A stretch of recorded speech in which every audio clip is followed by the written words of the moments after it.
तैयार रहिए, सरकार ने ऐसे बड़े बदलाव का ड्राफ्ट तैयार कर लिया है जो अब सिर्फ आपके फोन को ही नहीं बल्कि आपके हर एक पोस्ट को भी सरकारी निगरानी के दायरे में लाकर खड़ा कर देगा।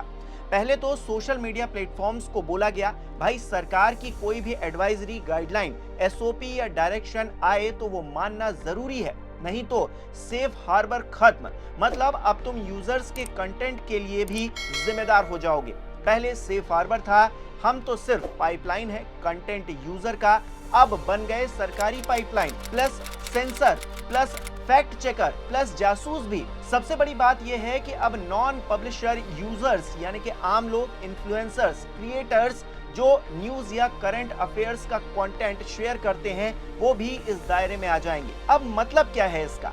मान लीजिए कोई मीम बनाया गया मोदी जी पर या राहुल गांधी पर या किसी राज्य सरकार पर, कोई पुरानी खबर शेयर की गई जिसमें सरकार को थोड़ा असहज महसूस हो रहा है, या फिर कोई एआई से बना हुआ डीप फेक या फिर सिंथेटिक कंटेंट। अब इंटर डिपार्टमेंटल कमेटी सीधे इसकी शिकायत लेगी, रिव्यू करेगी और अगर मन मुताबिक नहीं हुआ तो सीधे ब्लॉक। सरकार कह रही है कि ये सब मिस इन्फॉर्मेशन रोकने के लिए है। तो फिर क्यों हर एडवाइजरी को कानूनी ताकत दी जा रही है? क्यों यूजर जनरेटेड न्यूज को भी पब्लिशर की तरह ट्रीट किया जा रहा है? कल को कोई क्रिटिकल रिपोर्ट शेयर करेगा तो सरकार इसे मिस इन्फॉर्मेशन बताएगी। प्लेटफॉर्म अगर 2 से 3 घंटे में इसे नहीं हटाएगा तो सेफ हार्बर गया, मुकदमा शुरू। नतीजा, प्लेटफॉर्म तो ओवर कंप्लाई करेगा, जो भी संदिग्ध लगे हटा दो। आपका फ्री स्पीच का क्या होगा? वो तो पहले से ही प्रतिबंधों के घेरे में है, अब तो घेरा और छोटा हो जाएगा। एक तरफ मोदी जी लोकतंत्र की मजबूती के लिए आलोचना को जरूरी बताते हैं, कहते हैं कि अगर मैं सुनना बंद कर दूं तो मैं अपनी गलतियों की भरपाई कैसे करूंगा, न ही मेरा देश समृद्ध होगा। इसीलिए मैं हमेशा आलोचना का स्वागत करता हूं। लेकिन क्या सच में ऐसा है?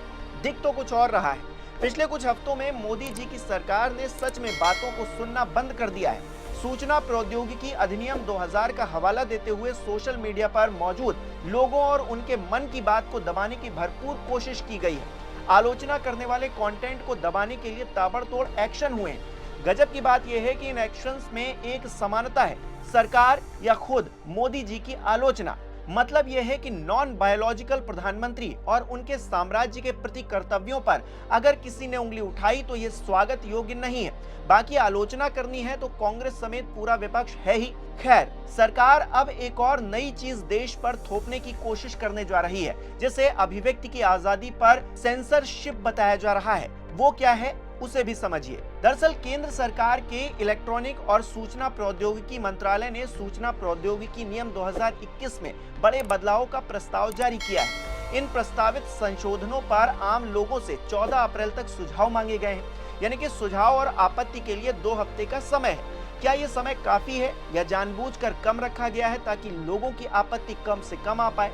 कुछ लोगों का कहना है कि ये बदलाव बोलने, लिखने की आजादी और सोशल मीडिया प्लेटफॉर्म्स पर गहरा असर डाल सकते हैं। सरकार ने जो प्रस्ताव दिए हैं उसमें कई बड़े बदलाव शामिल हैं, जैसे फेसबुक, यूट्यूब, ट्विटर जैसे इंटरमीडियरी को मंत्रालय द्वारा जारी किसी भी स्पष्टीकरण, एडवाइजरी, दिशा निर्देश या एसओपी का पालन करना होगा। अगर ऐसा नहीं किया तो उन्हें कानूनी झमेलों से दो चार होना पड़ सकता है, यानी कि सरकार के निर्देशों का पालन करना अनिवार्य हो जाएगा। इसके अलावा न्यूज और करंट अफेयर्स पर ही नहीं, सरकार की नजर अब आम यूजर्स के फेसबुक, ट्विटर जैसे प्लेटफॉर्म्स पर भी रहेगी। मतलब ये कि जो लोग ऑनलाइन न्यूज या करंट अफेयर्स से जुड़ी पोस्ट शेयर करते हैं वो भी इस निगरानी के दायरे में आ सकते हैं। पहले ये कमेटी सिर्फ शिकायतें सुनती थी, अब ये किसी भी मामले पर सुनवाई कर सकती है जो सरकार खुद भेजे। यानी कि इस कमेटी का दखल अब कोई भी मामला सामने आने पर बढ़ सकेगा। इससे सेंसरशिप का दायरा बहुत बढ़ सकता है। यूजर्स का डेटा अब और लंबे समय तक रखना पड़ सकता है, जो निगरानी के जोखिम को बढ़ा सकता है। ये बदलाव 2015 के श्रेया सिंघल मामले में सुप्रीम कोर्ट के फैसले का उल्लंघन भी कर सकता है, जिसमें कहा गया था कि सरकार बिना कोर्ट के आदेश के सामग्री हटाने के लिए मजबूर नहीं कर सकती। वहीं मीडिया रिपोर्ट्स में कहा जा रहा है कि बॉम्बे हाईकोर्ट और मद्रास हाईकोर्ट ने 2021 के कोड ऑफ एथिक्स से जुड़े कुछ नियमों पर रोक लगा रखी है। नए बदलाव इन रोकों को घुमाकर लागू करने की कोशिश लगते हैं। नए बदलाव लागू होने से प्लेटफॉर्म खुद को सुरक्षित रखने के लिए ज्यादा से ज्यादा कंटेंट खुद ब खुद हटाने लगेंगे, खासकर सरकार की आलोचना, पैरोडी या फिर सटायर वाली पोस्ट। इसके अलावा सरकार को ओवर पावर मिलने की भी आशंका है, यानी कि इलेक्ट्रॉनिक और सूचना प्रौद्योगिकी मंत्रालय बिना पारदर्शिता के कोई भी निर्देश जारी कर सकता है, उस मामले में भी जिसका कोई कानूनी आधार साफ न हो। दूसरी तरफ सरकार का कहना है कि ये बदलाव सिर्फ स्पष्टता लाने, प्रक्रिया को सुधारने के लिए, ताकि गलत सूचना, डीपफेक और अवैध सामग्री पर बेहतर नियंत्रण पाया जा सके। लेकिन सवाल यह है कि क्या 14 से 15 दिनों में इतने अहम बदलावों पर सही चर्चा हो पाएगी? क्या यह अभिव्यक्ति की आजादी को और सीमित करने की नई कोशिश नहीं है? क्या सरकार की तरफ से जो कहा जा रहा है वो पूरा सच है? फिलहाल ये मसौदा प्रस्तावित है। आम लोगों से फीडबैक लेने के बाद सरकार अंतिम फैसला लेगी। हालांकि डिजिटल होती देश और दुनिया में ये बहस पहले से चल रही है। एक तरफ सरकार ऑनलाइन सुरक्षा, जवाबदेही की बात करती है, तो दूसरी तरफ डिजिटल अधिकार एक्टिविस्ट सेंसरशिप और सरकारी नियंत्रण की चिंता जताते हैं। ऐसे में सरकार क्या फैसला लेती है, ये देखना दिलचस्प रहेगा। लेकिन उससे पहले पब्लिक कमेंट्स 14 अप्रैल 2026 तक खुले हैं।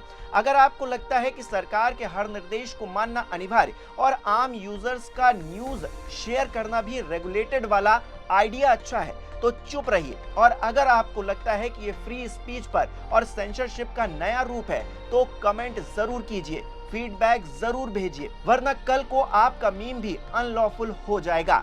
आप अपनी राय या सुझाव हमें भी कमेंट बॉक्स में बता सकते हैं। इस वीडियो को लाइक करना और शेयर करना मत भूलिएगा। अगर आप हमारे चैनल पर नए हैं तो हमें सब्सक्राइब जरूर कीजिएगा, ताकि हम आपके लिए लाते रहें इसी तरह के और वीडियोस।